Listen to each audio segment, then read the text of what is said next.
Mysterious phantoms in the forest. Forests are a haunted location that is frequently visited by the paranormal. With their twisting trees and often remote locations, they have a way of instilling a sense of isolation and fear, which weaves perfectly with tales of the weird. Indeed, there are numerous accounts of people coming across various phantoms, monsters, and demons in the woods, and here is a selection of some tales that may make you think twice about camping or hiking. Some of the forest encounters we'll look at here have a sense of monstrous phantom creatures prowling out beyond the periphery of the light and our comprehension, perhaps some sort of undiscovered beast or something else. One such report comes from October of 1995, when a witness only known as Tango was out camping with his family and his dog in the White Mountains of the U.S. state of Arizona. At the time, the darkness was coming, the day was coming to an end, and the sun was getting really low, and yet they had not managed to find a camping spot for the night as they drove along an isolated, narrow dirt road. Tango's father came to a halt, turning around the car and returning as the darkness clung to them and the trees seemed to extend their branches outward in the growing shadows as they retreated into gray amorphous shapes, hoping to find a place somewhere along the route they had come through, that dim road ahead a little too mysterious and uninviting. As they bumped along the steadily darkening road, there then appeared a little girl somehow out there in the middle of nowhere, dressed in tattered clothes and obviously very frightened of something. When the father stopped to ask if she was okay, the mysterious girl simply blurted out, "You shouldn't be here. Please go back."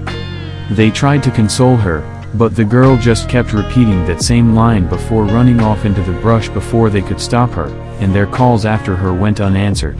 Truly unsettled by now, the family continued on, that strange girl and her ominous portent weighing heavily on their minds.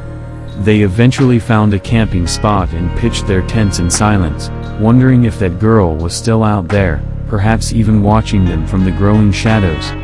They started up a campfire, and as they finally settled down after a long day on the road, they were all simultaneously hit with the distinct, intensely creepy feeling that they were being watched.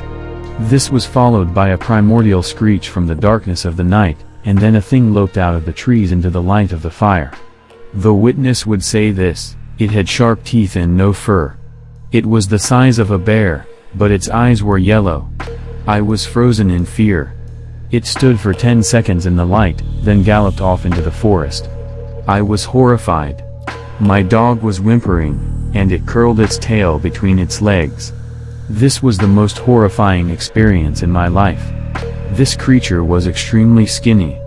It looked like flesh and bones.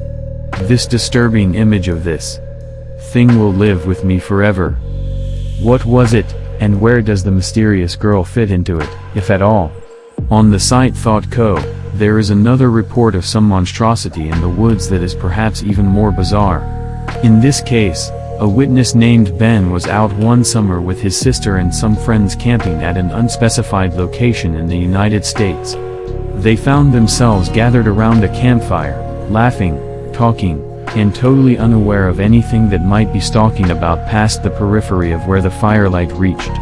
At one point, one of the friends gasped and pointed off into the dark, and Ben would look to see something beyond his experience looming out there, lit by the flickering firelight, and say of what happened next: white and about the same size as a big dog.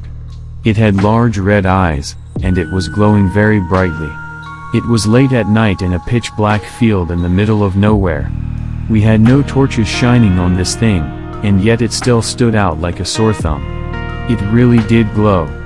In less than a couple of seconds, it ran 30 feet and scaled a 7-foot stone wall, jumping down to the other side. It then ran another 50 feet to the end of the wall and jumped back up onto it. It then stood on its hind legs, watching us. When it stood like that, it was about the same size as a man and looked rather daunting. But we plucked up our courage and carried on toward it. Once again, very quickly, it jumped down the other side of the wall and ran up and over the hill. I know of other people who have seen the same thing in this area, but no one has any explanation as to what it could be. What in the world was this glowing thing? Was this an alien, a cryptid, or just frazzled nerves.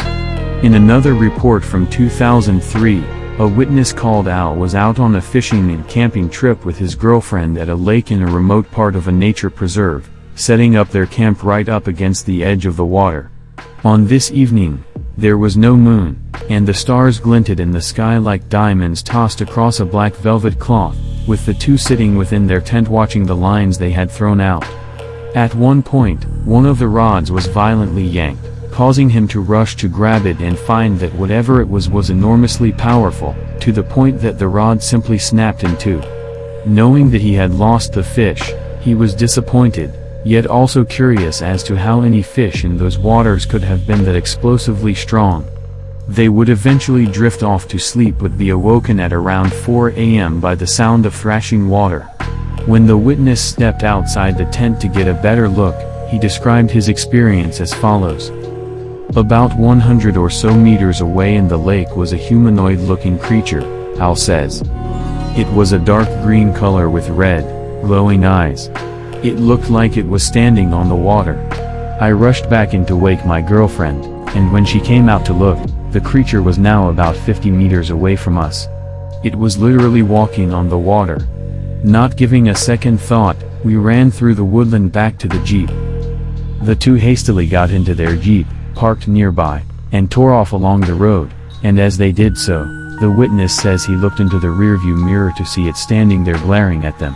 He would later tell his friends about what he had seen and convince some of them to go with him to check the area out, where they would find the campsite ransacked and the tent torn to shreds. Whatever this thing was, it seems to have been very pissed off that its territory was being infringed upon, and presumably that it had been hooked by a fishing pole. This seems like quite a frightening, rather menacing report, and there are others that are even more terrifying. On the site Week in Weird, there is an account from a man who claims to have been out with some fellow campers in southern New York State when they had an encounter that would chill them all to the bone, combining all manner of high strangeness. As many of these stories begin, the small group was gathered around their campfire enjoying some beers in the quiet of the night when there was a sudden realization that it was all a little too quiet. When they listened, there was not the expected symphony of crickets or any other forest sound, just a wall of silence, as if they had been cut off from the outside world and were watching it all through a muted TV set. The witness says, "Everything just went dead quiet.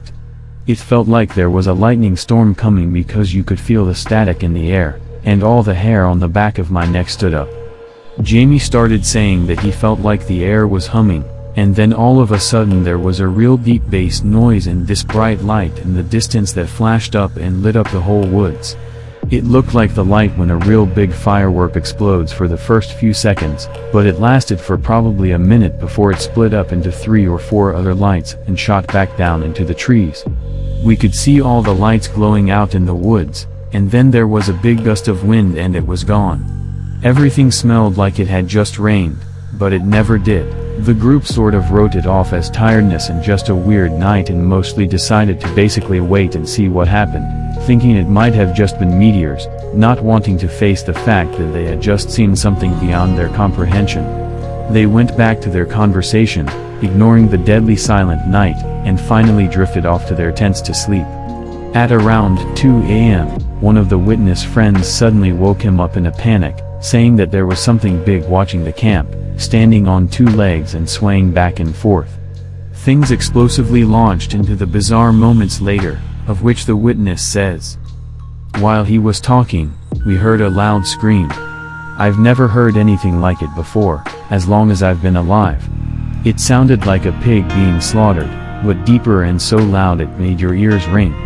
The next thing I remember is hearing 3 or 4 more things come running toward the campsite and the embers from the fire kicking up and landing on the tent. The things, or creatures, or whatever they were, kept running up to the tent and grunting and running back into the woods. Every once in a while, one of them would scream again and pull on one of the tent poles, dragging the whole tent a foot or 2. The tent was collapsing on one side, and we didn't know what else to do, so we just started screaming as loud as we could. It only took a minute and then everything was quiet again, so we made a run for the truck as fast as we could and hit the gas. When we were leaving, We saw one of those fuckers in the headlights standing in the road. I told Jamie to gun it, and the thing straightened up and puffed up its chest. It must have been 8 feet tall. Had dark gray hair all over its body except the front. That hair was white or yellow around the chest. Its face looked kind of like a dog, but not really. I know what Bigfoot looks like, and this was way different. It didn't even move when we drove at it. We had to swerve around it, or we would have run right over it. We drove back down the mountain to the highway and parked the truck in a gas company parking lot. We were going to go tell the cops what happened, but we didn't know if we were camping somewhere we shouldn't be, and we had been drinking all night and can't afford a DUI, so we just waited for the sun to come up and sobered up. When we drove back up to get our stuff, there wasn't anything there. Everything was gone. No tent, no cooler, nothing. I don't know if it had anything to do with the lights we saw, but it was the weirdest damn thing any of us had ever experienced. That was no bear. Also rather outlandish is a report given on the site Ranker from a witness saying that he was camping with his family up at Joshua Tree National Park, in southeastern California, when he had an unforgettable experience with something beyond his understanding and perhaps beyond reality as we know it. He says at the time he was only 12 years old, that he was staying in a tent along with a bunch of his cousins, and that there were 20 people out there all together in different tents. The witness says that it all started when he was drifting off to sleep, only to be snapped back to reality by a pebble falling onto the tent from a boulder right next to them. He says of what happened next.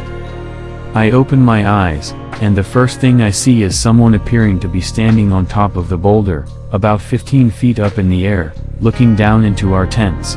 The person seemed to be wearing tight clothing and was really skinny and oddly shaped.